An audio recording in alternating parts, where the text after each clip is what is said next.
if you're up for it, a lot of traditional meat-based foods you can substitute vegetables and meat substitutes to make them much healthier and cheaper usually.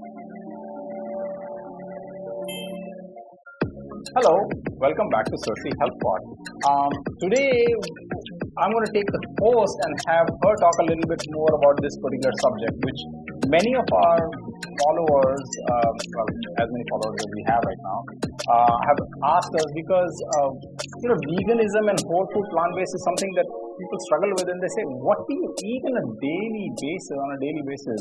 I mean, it's difficult to figure out. For example, we had gone to somebody's house for lunch the other day, right? And the ladies, when we told them we are plant based, or her husband said we are vegan. So when she heard vegan, she didn't know what to make. She just made some really wonderful sandwiches and stuff, but couldn't figure out what is it that we would eat. So maybe we can kind of enlighten people about what is it that we try to do on a day-to-day basis. It would be fantastic. So since she is the master cook in the house, master chef in the house, I barely do any cooking. So why don't I ask her as to what she does in terms of the daily routine and what we eat. So let's begin. What do you say? Yeah, I guess we can take you through a day in the life. It's not too much information, so should we get to it? So let me ask you. So let's start right from the beginning. When the day begins, what is it that you do in terms of? I know you prepare lunch for our older one, and then subsequently you make something for the younger one, etc. So how about let's start with the first thing. First things first. Breakfast starts with.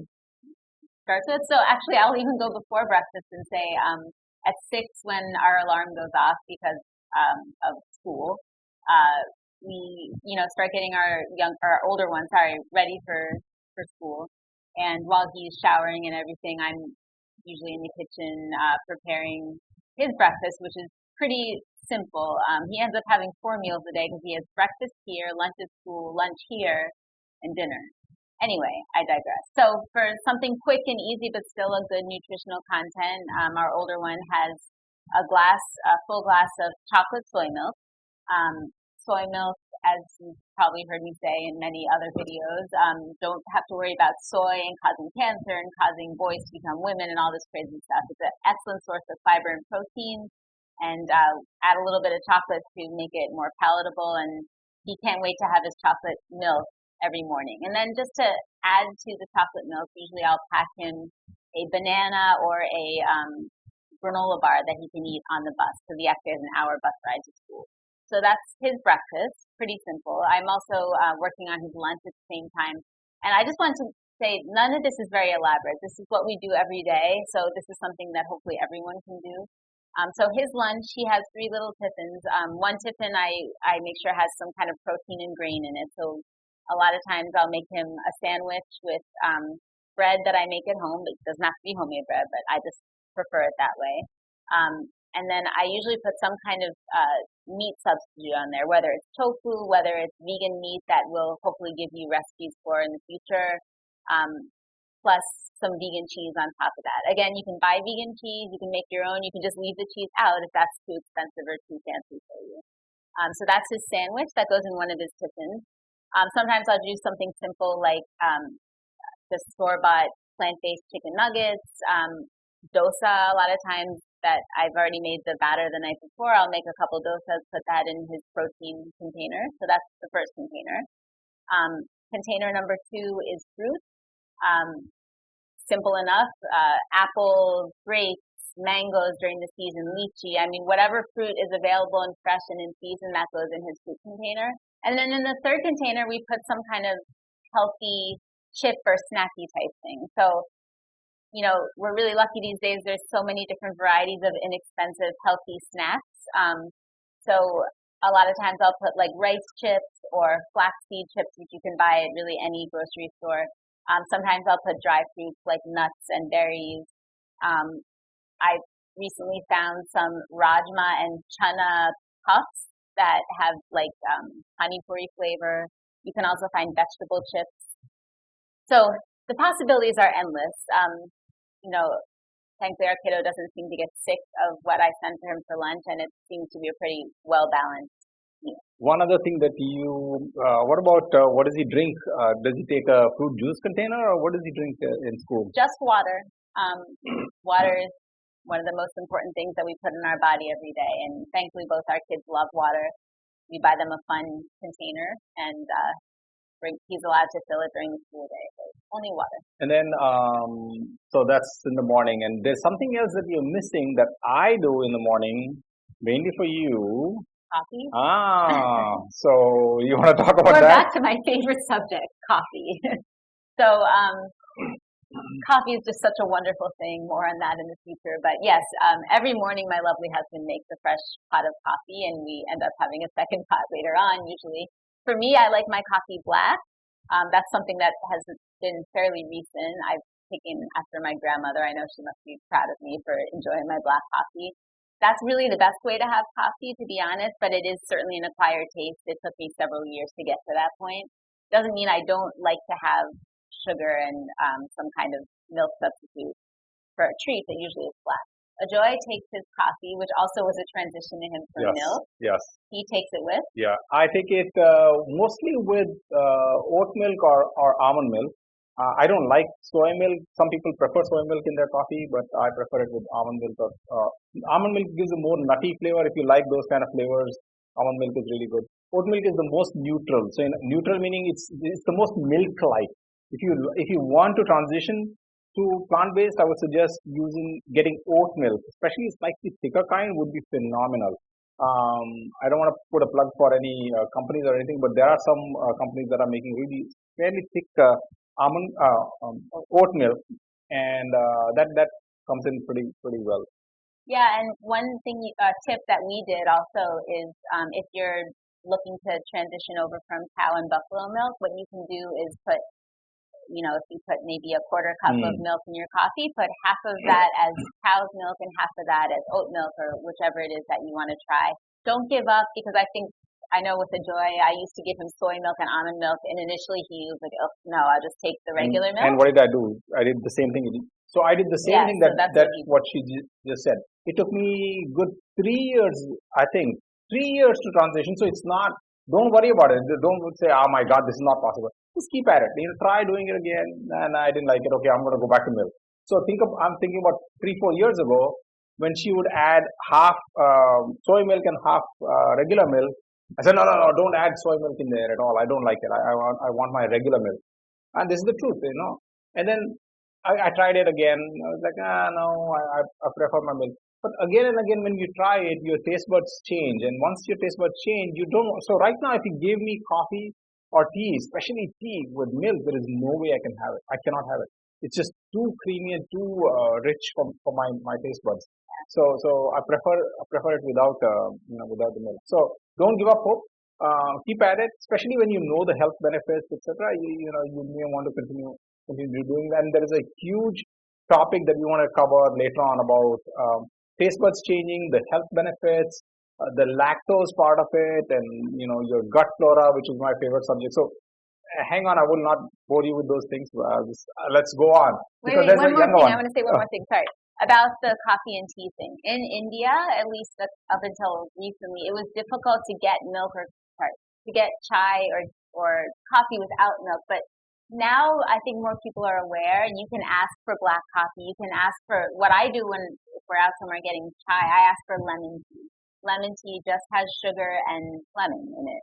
Sometimes it doesn't have sugar at all. So that's a good way to still remain plant-based when you're out and about, even in the smallest villages like that. Since you talked about tea and coffee, I want to also mention that my favorite in the afternoon or evening is to have. Now, we recently went to Darjeeling. That was the first visit for us to Darjeeling. And I absolutely love the Darjeeling tea. Absolutely. It is like a champagne of teas. So I just take a few tea leaves, dump it in hot water, pour it out, decant it. And that's the best. It's like just sipping on champagne. Just, through next 2 hours, 3 hours, I can just sip on that tea. Lovely taste. So there are many substitutes that can help you, and Darjeeling tea has a calming effect also. So another thing to add to your arsenal. Keep these things as your toolkit to go back and try out is what I would suggest. Now, can we talk about the younger one? What he has? What is So vegan. What does he have? So And he is vegan, right? yeah, and he's been vegan his whole life actually. So if it were up to him, he'd have dosa every meal for every day for the rest of his life. Of course, I mean, it's not a terrible thing, but I don't let him do that. So most days of the week he has freshly prepared dosa, and I try and keep up with it. I try to make sure I've soaked rice and lentils and methi seeds, and make sure that I have freshly fermented dosa batter because that's most things. And the best part about dosa batter is you can make idli out of it, you can make uttapa out of it, you can make those little thingies that we give appo out of it, which are great for school lunches as well. So it's a very versatile ingredient, has lots of protein, lots of fiber, it's fermented, so it's good for your gut. So I could go on and on about that. One thing do you want to mention the types of lentils that you? Yeah, you don't have to use traditional urad dal like most people probably use. The other last week, I guess it was, I actually used chana dal. I soaked chana dal along with the rice and the methi seeds, and that actually my little one loved that. He ate more than he usually does. That's our traditional food also, right? I mean, Konkanis yeah, do that. So Konkanis do that. I mean, you can also, a lot of times I'll make kesaraku, which is soaked whole moong, which is very good for you. It has even more fiber than traditional dal. You can use tur dal. You can use whole chana probably, which I haven't tried yet, but maybe I'll try that this week. So you can vary the dals. You can mix the dals just to give a different flavor, different texture. So that's usually what he has. But sometimes I'll also make using atta to make it healthier. I'll make waffles or pancakes, which can be easily veganized. We'll have a different topic just on this, but there's many egg substitutes you can use so it still becomes fluffy.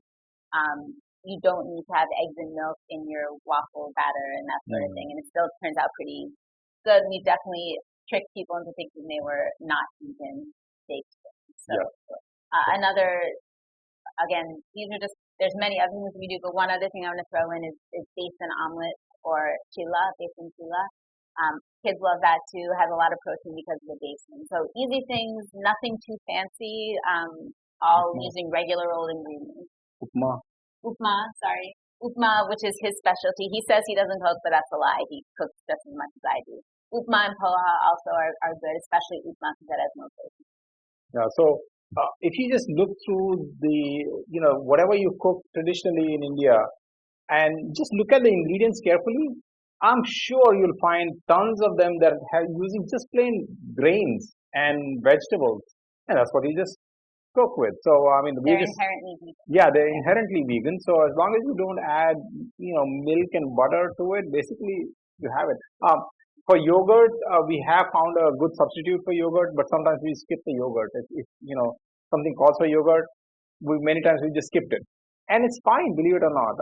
You don't have to add that yogurt, and there are many other ways you can get the same probiotics that you get from yogurt. And another topic of discussion about why yogurt, how to move away from yogurt, right? So then comes lunchtime. What do these kids have for lunch? I'm going to step back. Sorry, I've left something out. So we are talking about food, but I want to throw some other things into as part of like a healthy day. For a while, and now it's become a habit, our car was out of commission. So one of us would walk our oldest one to his bus stop, which is about a kilometer and a half away. And we would use that opportunity at 6 a.m., dressed to exercise. So instead of just walking back home or taking an auto back home, we would go over to Joggers Park and take a couple laps, and then your exercise is done for the day. You're energized, your mood is better. So, if you're up early with your kids, take advantage of that and use that time to exercise. Also, I want to mention water. What we do is we keep an app on our phone that reminds us on our watch or on our phone, or you could set a traditional alarm. Just drink water. If we don't remind ourselves, we won't. So at least 2 to 3 liters a day. So if you can have 500 mLs at a time, that's great. Just have to do it 4 or 5 times a day, and then you're good to go. So water and exercise. Sorry. No, that's okay. And speaking of exercise, it's not really exercise. I call it micro movement. So in other words, if you feel like you want to have water, or if you feel like I don't know, you just need to, you need a pencil and you're sitting there and busy doing something. Don't yell out for somebody to get you the pencil or whatever. Just get up, because what lands up happening is you getting up will move so many muscles in your body, and if you do it again and again and again, it becomes second nature to you. And once you do that, your limbs and your joints will thank you for it. So keep this in mind. It's not really exercise as in you're not huffing and puffing, but you're basically moving your joints, you're moving your tissues, you're moving your organs, and that makes a big difference to the rest of your body, this cleansing effect. So let's get back to the vegan food part. So lunchtime, yeah, talk about lunch. What do these kids like to have for lunch? So Or lunch, we, or I. yeah, lunchtime almost always includes some kind of legume, so dal and rice or dal and chapati. Our favorite is tur dal, the konkani dali toy. Again, our both kids, actually probably you too, would have it for every meal for the rest of their life if they could, but we try to vary it. So dal of some sort, a grain, whether it's rice or chapati, and then some kind of vegetable. Lucky to be in a konkani family where we can make a quick stir fry and curry of basically any vegetable that exists. It takes about 5 minutes to cook, but you don't have to have that, Punjabi style, North Indian style. Yeah. You can just put it together in no time. Aloo jeera is very good, right? So yeah, vegetable, grain, dal. That's a simple, inexpensive lunch. Sometimes we'll go a little fancier, but still inexpensive. I like to make, and you'll, I believe, find this on our website. I like to make vegan egg salad. So that's tofu, and using tofu instead of eggs, and some other ingredients. You can put that in a sandwich, and that's again grains, protein. Yeah. There is a video on YouTube that we made. I think, in fact, Dr. Jenny and our older son made that salad, tofu salad, and you can watch it. It's very easy to make. Just need black pepper, kala namak, sorry, black salt, mustard, vegan and mayo, mustard, dill. I mean, it's very simple ingredients. Yeah, and just throw it between sandwich and eat it, and that's also very good. And you can do a similar one. Sorry, I keep cutting you off. A similar one with chickpeas. If you don't have tofu or you don't like tofu, you can use chickpeas.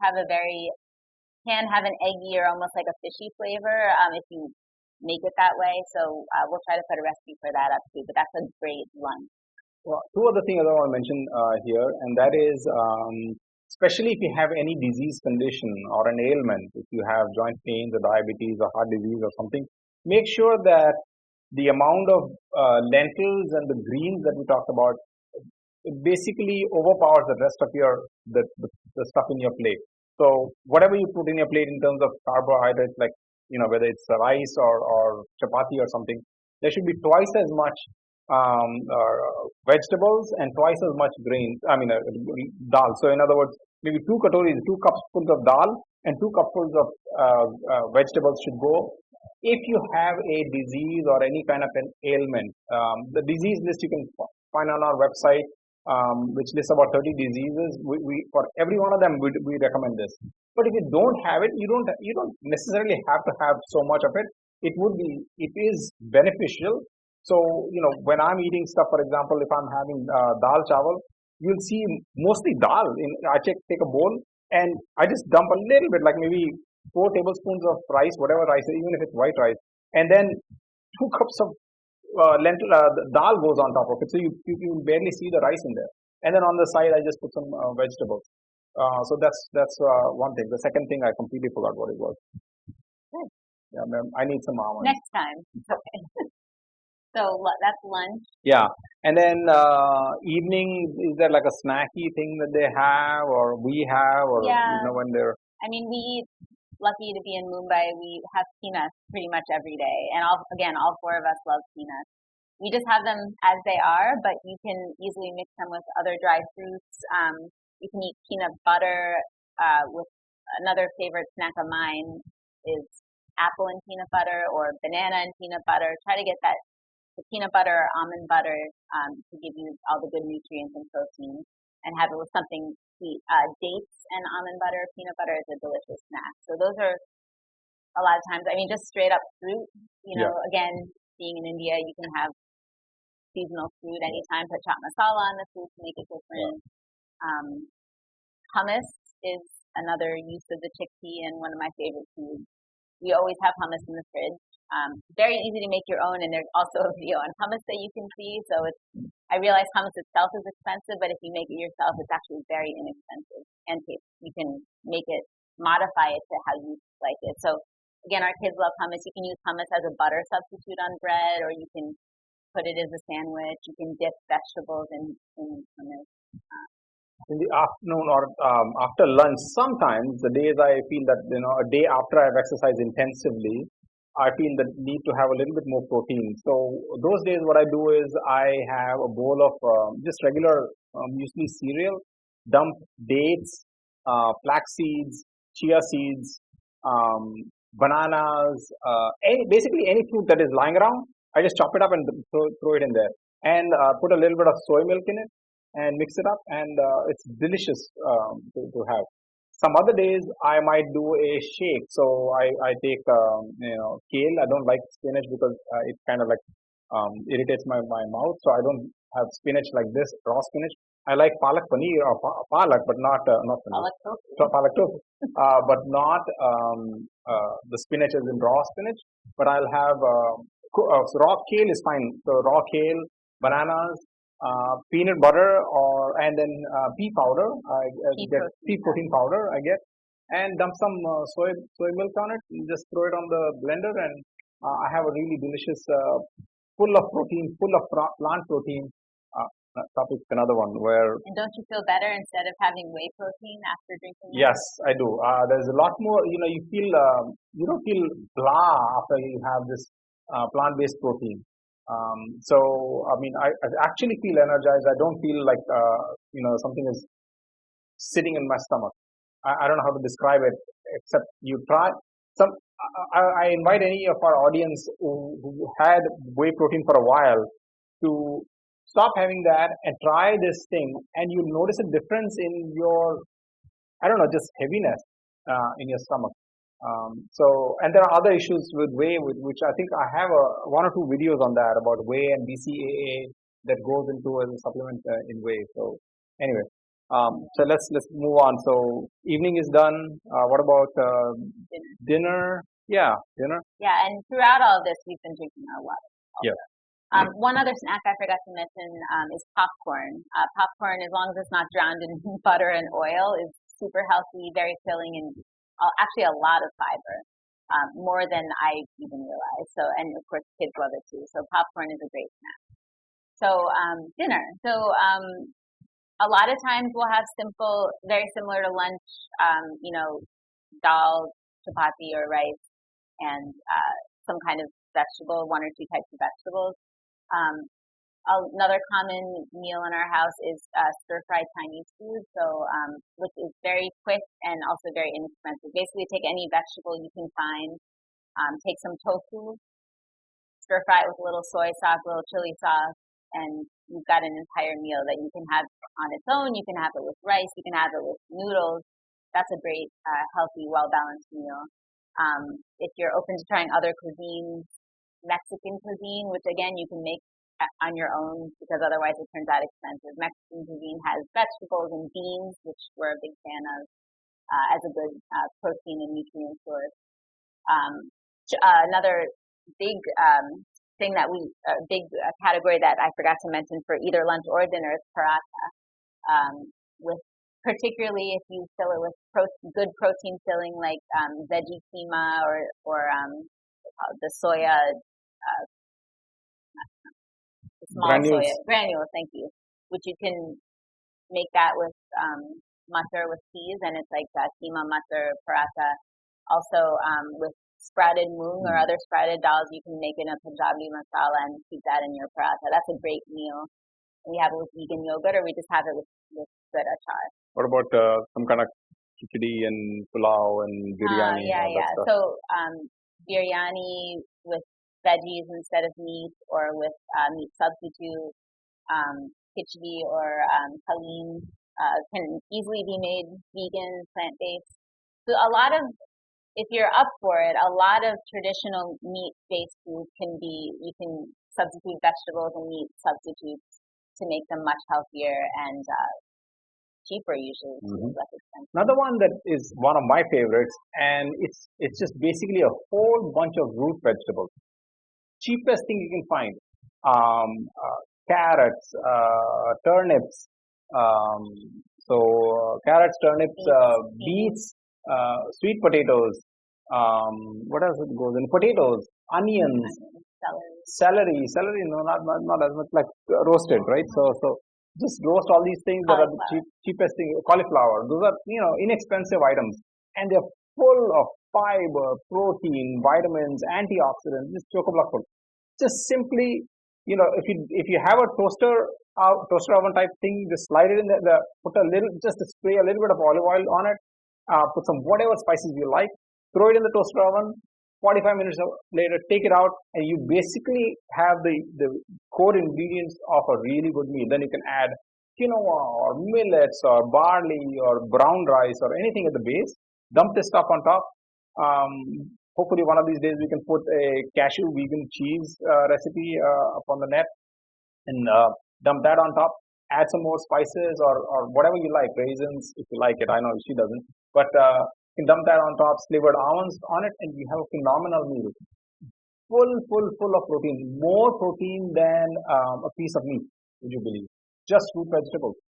So that's another one of my favorites. And what about? Let's not stop at dinner. How about dessert? I knew that was coming. So I mentioned earlier about like fruit and nut butter. That's my favorite. Just straight up fruit. A big bowl of fruit. Usually that's our dessert. Like last night we shared a big bowl of mangoes because it's my favorite time of year. If you're craving for a real dessert, I'm sure I'll make videos in the future on how to do vegan baking. So easy substitutes. You can still have nice fluffy cakes. Of course, that is not the world's healthiest thing, so just in moderation. Dark chocolate. Dark chocolate is a great, if you're craving just for something small, if you have a sweet tooth, a little piece of dark chocolate, I'll do this sometimes, just by itself is a great dessert. There's inherently no milk in it. Dark chocolate also has antioxidant properties, potentially anti-cancer. It helps, especially if dark chocolate with cinnamon, it, believe it or not, will help lower your blood sugar, lower your blood pressure. So dark chocolate is wonderful. For mukwas, a lot of times we have these candied amla. Just take 3-4 pieces, especially in the night, is phenomenal because when you sleep, as it is, you're digesting the rest of the stuff. But these antioxidants really help you decrease your inflammation level in your body. So pop 2 or 3 is, before you go. Of course, there's a gap. You should also try to mention the gap between, which is not something that we are very good at because we are workaholics and we are working in the night. But preferably, you should eat your dinner at least 2 to 3 hours before you go to sleep. In between, you should try to go for a walk or just light exercise if possible. Not exercise in jumping jacks, but just walking is a phenomenal exercise to do after you finish eating your dinner. We are not good at it. We are working on it, but the point is that we are not perfect. We're trying to get these things right. Anything else that we need to mention? You mentioned earlier about the tea. If you have trouble sleeping, this is something that will not shoot up your blood sugar. You can just have some nice tea without milk or sugar right before bed, especially herbal tea, darjeeling tea, chamomile tea. That will help you sleep and help your digestive system kind of quiet down too. So that's something you can have before bed that won't interfere with your sleep. And sleep itself, 7 to 8 hours at night. Yes, for our age people, kids 9 to 10. Yeah, sleep is very important. In fact, speaking of sleep, I have a thing on my phone that basically reminds me to make sure that I've slept at least 8 to 8.5 hours of sleep. A lot of times because we are working in the night, I forget to. So I make it a point that if it says that I've slept less time, I make sure that the next day I sleep for a little longer. And what about you? Do you have any thoughts, Lars? Just in terms of sleep requirements, so the average adult who gets 7 to 8 at least hours of sleep per night. Kids closer to 9 to 10, and probably teenagers even longer. So that's again, we could do a separate podcast just on this. Sleep is so important, not just for your mood and your attention, but it's important for your weight, for your immune system, for so many things. So sleep, very important, and good sleep. Yeah, we need to have a separate podcast just for sleep, I believe. Yeah, I think so, because there's so many things that we need to talk about. Maybe next time. Maybe next time. Wait. Not next time. We have something else. So I hope you've enjoyed this episode. And if you have, please, wherever you are watching this podcast, listening to this podcast or watching it on YouTube, do give us your comments. Let us know whether it's on our website or wherever you find that you watched it. Just put in your comments, and I'm sure we'll get to them. Give us some more suggestions. Would be lovely as to what you would like to listen to us about. But the next one, what we would like to do is, there are some challenges for people who are plant-based, right? So, or vegan. A lot of times what happens is they wonder how do you manage going to a party, socializing, going on vacation. How do you manage that? So it is a little bit of a challenge, but not too big, believe it or not. It's not, right? So hopefully next time we can talk about that. And I actually am looking forward to it because there are so many little nuances that we can explain to the audience about. What do you think? I'm not looking forward to it, but we'll do it anyway. I'm kidding. Okay. So we'll good. see you next time. Yeah. Enjoy. And also we're always open, obviously, to suggestions, like you said, but constructive criticism. Please. You can make fun of us too. Yeah, that's fine. Thank you so much. Bye. Bye. We really hope you enjoyed our conversation. Can you think about one thing or an idea that you can start to introduce into your own life that will help make your life healthier and less stressful? If you enjoyed today's episode, we'd really appreciate it if you could take a few seconds to share the podcast with your friends and family. Thank you so much for listening. Have a wonderful week. And always remember, your health is literally in your own hands. Making lifestyle changes is not an easy task, but we promise you will be aptly rewarded with a long, healthy, and disease-free life.